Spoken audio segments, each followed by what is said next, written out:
Yo, yo, yo, what's going on, you guys? It's your boy 3 Stacks in this thing, baby, representing Team Kings of Games. And today, I'm going to be showcasing you guys, I guess, more or less how to play Unchained. There's going to be some really good combos in this deck that I'm going to showcase you guys. And also some plays you can make going first, because obviously the deck's preference is to go second. And, you know, you have the mind games and competitive play where people will be like, alright, bet, I'll just make you go first. And, you know, I'm going to show you guys how you can set up plays going first. And also at the same time, what the preference should be when you're playing it, like which cards you should go for first, which cards you could play. Basically playing your cards in chronological order, especially because you're going second. That means there's interruptions that have to be baited sometimes. And you never want to use your strongest cards to bait an interruption, because then when your opponent depletes your resources, the plays you'll have left are the plays that should have been used to bait the negates in the first place. So you always want to save your best for last. That's pretty, I guess it should be obvious when you're going second, but a lot of people really don't know how to follow the chronological order or sequencing when you're playing against certain decks, because some of the boards can be really powerful. Before I get into the video any further, I want to let you guys know, please check the link description box below. There's a bunch of ways that you can support my channel by donating. I would greatly appreciate it. I'm trying to eat, and you know, I know everybody's in a struggle, and that's no exception. Like, basically, we're no exception, you're no exception for me, so I totally understand if nobody can help. But also, I do have Team Kings of Games t-shirts, mediums and larges. They're $25 a piece if you guys would like to support my channel that way.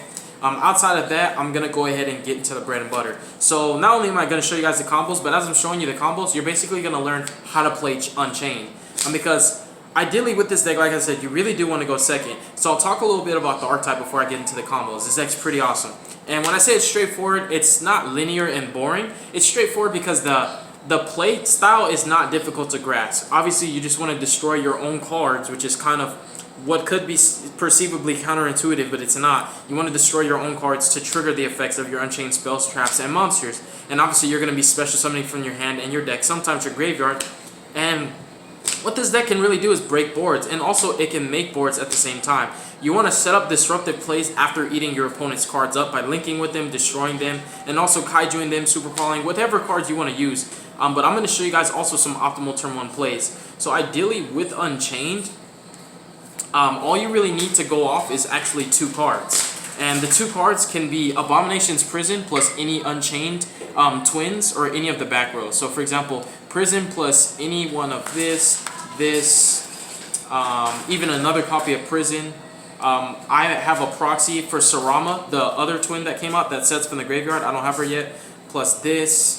You know, it could be Prison plus this. It could be Prison plus any of these. So it's basically a 2-card combo, and if you don't open Prison, you can still open a combination of any of these. You can open this plus this also plus any Unchained card is a 2-card combo. If you open this plus any Unchained back row, it's a 2-card combo. If you open Sarama, which is the twins that just recently came out, plus Foolish Burial Goods, that's a 2-card combo. The deck is very consistent. It doesn't take a lot to go off. Any extra Unchained cards you have either are going to be your back rows to set up your disruptive board, or they're going to be your extenders, because you can also target them and destroy them with cards like Rakia and the Sarama, the new twin. But basically, when you're going second, especially when you're going against decks with negations that actually destroy, it can be a little bit more beneficial for you when you're summoning out cards like Unchained Soul of Disaster off your back row, which is really cool because cards like Jackal King and Appaloosa can't directly negate these because it's just an effect of a trap or a spell. So even Nat Beast and Netrio Exterior and things like that can't really stop it. So basically, like when you're activating this graveyard effect and summoning out Unchained monsters, you can then try to activate their effect, and if your opponent negates them and destroys them, you could summon out a card like Unchained Soul of Disaster, try to activate its effect to target, for example, let's say Pendulums, Mythical Beast Jackal King, and Jackal King negates and destroy this so that you can't link with the Jackal King. Then this will float into something else. So as you're baiting the gates and trying to eat your opponent's cards, because all of your cards float, if your opponent uses any negations that actually destroy, they're going to go neg 1 and give you a body on board no matter what. So that's another really beautiful benefit of this deck. It does not really struggle with for example, Mystic Mind. It has so many outs to Mystic Mind. This card's an out to Mystic Mind. You can use it to just target itself. They have a searchable trap that's an out to Mystic Mind. It doesn't really lose to Super Poly. Your opponent would have to commit the extra dark because you just have like 1 dark. So there's certain cards that really don't affect this deck, like Dark Ruler No More doesn't hurt this deck. If you have this Unchained Soul of Rage and your opponent Dark Ruler No More's you can easily just activate this or this and still get it back out. Like for example, if you have both of these, it's just crazy how this deck functions. But yeah, it's very simple to get your board set up. What you do with it is totally up to you. So I'm going to go ahead and show you guys the bread and butter. That's all the Unchained, so I'm gonna grab the Abominable Souls.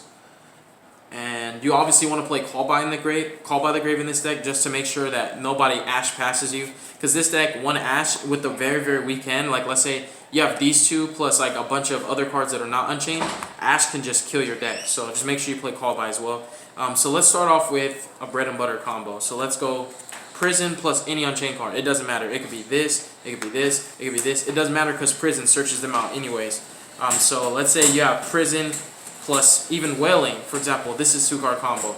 Abominable Chain, Chamber of the Unchained is a 2-card combo. So let's say you have like this. So you're gonna go Prison. You can search for red or blue because either way you're gonna get the same result. So I would say go for red so that you can actually use blue to extend your combo a bit in the middle of you progressing your game state. So you're gonna search this. You're gonna set the chamber, because remember, all of your Unchained spells and traps have an effect if they're set and they're destroyed. They special an Unchained monster from your deck. So you're going to set this, reveal Ruha, and this is a good board to go first too, even if you're not, like if your opponent makes you go first. You're going to destroy this, special him out, and then activate its effect. And let's say, for example, if you had a standard hand and your opponent Ash Blossom this, and you had this plus another Unchained back row, you could still go off. But anyway, so what you're going to do is to also play around Nibiru, you're going to go ahead and special summon Samara, and then you're going to use Samara, so that's 1-2 summons. You're going to use Samara to set this, and remember, Sarama, she's going to set one Unchained card from your graveyard, then destroy a card you control. So if you also realize you can set up your board while not getting Nibiru, so if you counter summon, you have 1-2, and then this card's going to float because you destroyed it off Sarama, and what you're going to do is just go ahead and special summon this out. That's your 3rd summon, and you'll link these into Unchained Soul of Rage. That's your main disruptor. It's going to link you into cards like Soul of Anguish. You're going to link summon into cards like Zeraboros, into cards like Unchained Abomination, Trishbania, even Topologic Bomber Dragon. There's so many options with this deck because you can summon a Dark Link. So especially when your opponent has a Link 2 available, you can use this to immediately Link climb into a Bomber Dragon. And then you can activate this trap to trigger the Bomber and just play kind of control like that. So it's really easy to set up your board. And if you open Prison plus any Unchained, especially the twins, you're guaranteed to get the chamber because you can get it off of Abomination's Prison. And that's better so that when you're disrupting your opponent's plays and you use one of the Link 2s, you can easily go into a card like Zeraboros or Bomber and activate this to summon the Unchained from grave and trigger it to nuke your opponent's field after you already ate up one of their resources. So that's one of your main ways to set up. You always want to make sure setting your board up that you have this card because this is also your recursion. You could use this to loop Sarama. So for example, you could just use this to special Sarama from the graveyard, and then during your follow-up, your next turn, you can just use Sarama to set this, and then destroy it, and then you could just go off all over again. So another cool 2-card combo, thank you baby, is twin plus, like for example, now let's say we have the blue twin. Let's say you have Rakia plus, you don't have to always have Prison, it could be any of these. So let's say this one, not everybody wants to draw. So let's say you have this one, effect, target it, and destroy it. This is a quick effect too.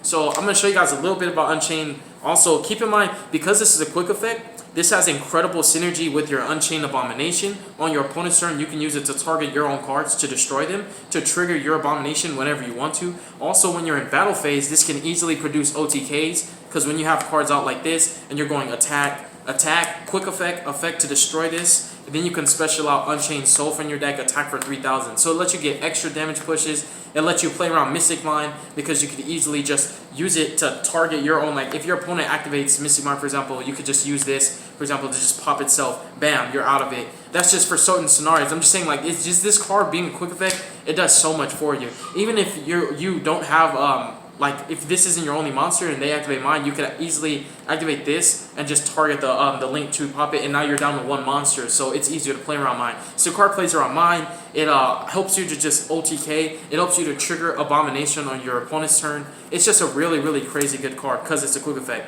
So what you're going to do, after you destroyed the Wailing that was set, you're going to go ahead and special summon Sarama. You really don't want to burn through too many twins if you don't have to, especially so that you don't lose to Nibiru. You only extend if you know that you have game no matter what.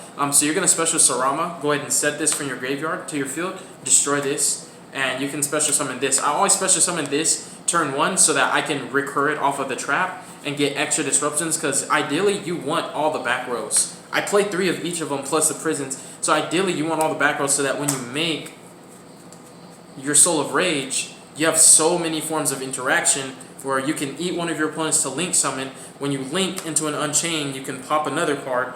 You can pop a card off this. You can use this to summon the Abominable Unchained Soul to pop another card. So you can get 3 pops in addition to being able to eat one of your opponent's monsters. And if Destruction's not good enough for you, you can easily go into Topologic Zeroboros or Bomber or Trishbania on command and just, you know, set your plays up that way to disrupt your opponent even more. So this deck can be very annoying going first. You can play cards like Super Poly. You can play easily, you can play a lot of the viruses because you have dark monsters whose defense, you know, the attack and the defense of the dark monsters that the deck plays easily can pair for the viruses. You can summon this as a dark monster with 300 attacks. You could play like any virus in this deck. So even the virus trap cards with like Trap Trick, you could play an absolute control build with this deck. This deck has so much synergy with other generic cards. It's really good.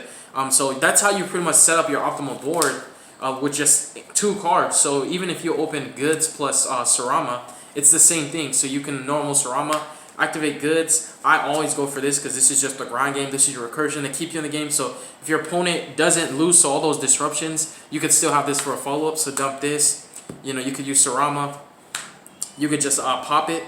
Once you set it, you pop it, and then use the Graveyard Effect to special summon. You could just go straight into the Unchained Soul and just go right into Rage. And you're only special summoning, you're only summoning 3 times. So like this deck also can play around Nibiru in an effective way where no matter what, you can always get to your end board under 5 summons so that your opponent can never really use Nibiru on you. Even when you're going second and you're trying to wreck your opponent's board, you can easily OTK them under 5 summons. You don't have to link spam if you don't need to because you have cards like this. You have your Kaijus. You know, you have so many ways to disrupt your opponent. You have Super Poly if you play it. So it's just really, really nice. So let's say, for example, you had... Oh, and this is another card I want to show you guys that I play in my list because it really helps with the consistency. So let's say, for example, you had Archfiend Eccentric plus any Unchained back row. So let's say you have this. This is like a terrible hand. For example, you're like, dang, I don't have any Unchained monsters. I just have the back rows. So you could scale this. And this is if you have like, so let's say you have all the back rows, right? You have no Unchained monsters, but you have the back rows. You could even have Fullsboro Goods, for example, and it's like kind of like the same thing. You know, but let's say you just have all the back rows and you're like, dang, I just need an Unchained monster. This is why you want to play 3 Eccentrics in your list. Because you could set Escape, activate Eccentric and scale, destroy her, and this Graveyard Effect will trigger. And you can go ahead and, for example, special out your blue. That's when you want to go for Rakia because you have so many extra back rows. And then you can go ahead and set the one that's most expendable to you, which I prefer. This is top priority. This is second priority. This is third. This is not so great. This is incredible because it has the Grave Effect and also it has the disruptive synergy for going second. So you could break boards with this going second. These can't break boards going second.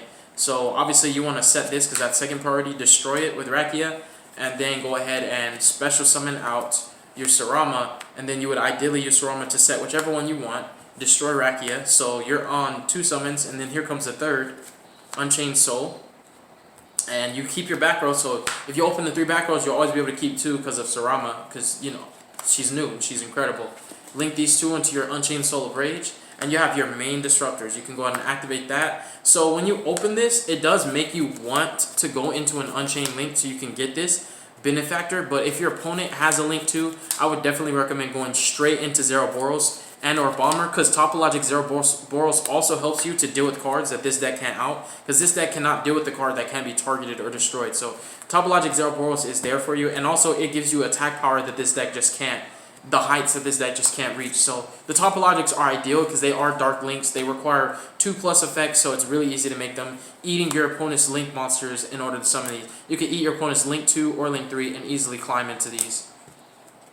So yeah, this deck is just incredible. There's not very much, you know, that you really need to know in addition to everything that I've explained, because the deck, like I said, is very straightforward. But I'm going to show you guys another really, really cool combo that's more or less to set you up, and it's not necessarily an Unchained combo.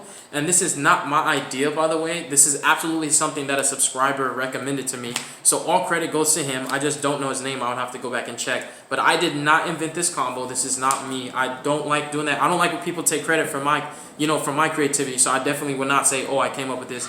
But he recommended Tour Guide with the Phoenix Rhino Warrior because you could get access to your Abominable Soul or any of your Unchained level 8s turn 1. So this is a turn 1 play. So let's say you have, again, this is going to be an incredible turn 1 play too. So let's say you have Tour Guide plus Abomination's Prison plus any Unchained card. Remember, this is the 2-card combo. You're just adding Tour Guide to it. So it could be any Unchained card. Ideally, I prefer to have the Chamber because, you know, Chamber is incredible. So what you're going to do is you're going to go ahead and normal summon your Tour Guide, activate its effect.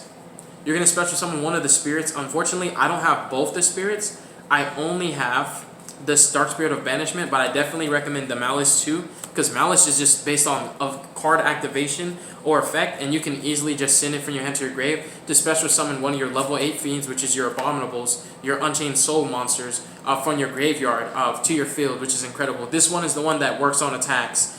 Basically, when your opponent declares an attack, you can pitch it and then summon a level 8 fiend from your grave, change the attack target to that. Obviously, you summon your Unchained Soul of Disaster, and that card just gets attacked into. If it dies, which is incredible, you can just easily reborn your Link 4 Unchained Abomination. You can even bring this back off of your trap card, which is incredible.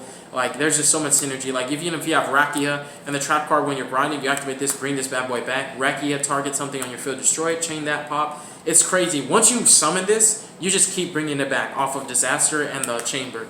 So, again, Tour Guide special summon the Dark Spirit of Banishment. You're going to go ahead and link summon these two into Cherubini. And you're going to go ahead and activate your Cherubini. This is my Phoenix Rhino Warrior. I got rid of it along with my BA core. So this is Phoenix Rhino Warrior. Just pretend that that's Phoenix Rhino Warrior. Send that targeting her. And you're going to go ahead and activate Rhino Warrior's effect. And you're going to send a level 8 Abominable Unchained Soul. This is the preference to have this turn 1. Because you can also special summon it from your hand to combo off and extend even into bigger link plays. I don't recommend turn 1 Abomination. I wouldn't commit that deep turn 1. You want to summon Abomination as you're picking a board apart so that this can finish the job for you. You don't want to just flat out go turn 1 Abomination because you kind of you've invested so much into it. If your opponent outs it, it doesn't recur, it doesn't float, it doesn't add a fiend from grave to hand like the other Unchained links. So you want to save that for your end all be all. But anyways, you're going to dump this off of Phoenix Rhino Warrior, trigger the Banishment's effect to add it to hand. So you actually went +2 the way I see it because you have a free link too, and you have a card that really does belong in your graveyard in the first place because you can easily get access to it. So you also have a Cherubini which can protect your link monster from being disrupted from, you know, cards that negate and destroy and etc. So just having Cherubini up as a protection, you're going to continue the duration of your combo of activating Abomination's Prison. You're going to search for a Ruha. You're going to set this chamber, reveal a Ruha. Now you're locked into Fiends because you're activating his effect. Destroy this, special summon him. The Chamber's effect, you're going to go for Sarama, the other twin. This is susceptible to Nibiru, just keep that in mind. But I never said this deck is just like you're supposed to always play it on Nibiru every time. I only mentioned that this deck can effectively play around Nibiru because that gives it a competitive benefactor that raises the ceiling, I would say, not exponentially, but by a tad bit because Nibiru is so popular and it can just end turns. But just keep in mind, if you do this combo, you are going to make yourself susceptible to Nibiru by extending so much. This deck doesn't need to extend, as I showed you guys. In the standard 2-card combos, you can end on your board under 5 summons. But I'm going to continue. Summon Sarama. Use her effect to set the Abominable Chamber, and then destroy this twin. And you're going to go ahead. Since you already have Abominable Unchained Soul in the graveyard, and that's really where you want it to be, I would go ahead and get Disaster because this also can float. And you can recur it off of your banishment. So you have both level 8 targets for your banishment turn 1 so that you can use this to bring back whichever one you want. And the trap can easily summon the other one too. Keep in mind also that you can summon big links right now, but you're under only Fiends. So what I would do is go ahead and link this and the Sarama. And if you have the other spirit, it's incredible. Because you can easily extend. If your opponent hand traps you, you can activate it, pitch it, summon out one of your level 8s and extend even more. So the Spirit of Malice is definitely better than this one because it's just easier to resolve it and it's a lot more reactive. You're going to summon Soul of Rage under Cherubini's Zone. And that's your 3-card combo. You're still going to have this, so you're going to have a bit of recursion in the form of the Chamber and also the Dark Spirit of Banishment. Obviously, this can easily eat one of your opponent's monsters to just go into, you know, any generic. So it could be Trishbania, it could be Nightmare Unicorn, it could be the Soul of Anguish. You know, it just totally depends on what the scenario calls for. If your opponent has a Link 2, then it's just going to get beautiful because you can just easily go into Zeroboros or even Topologic Bomb.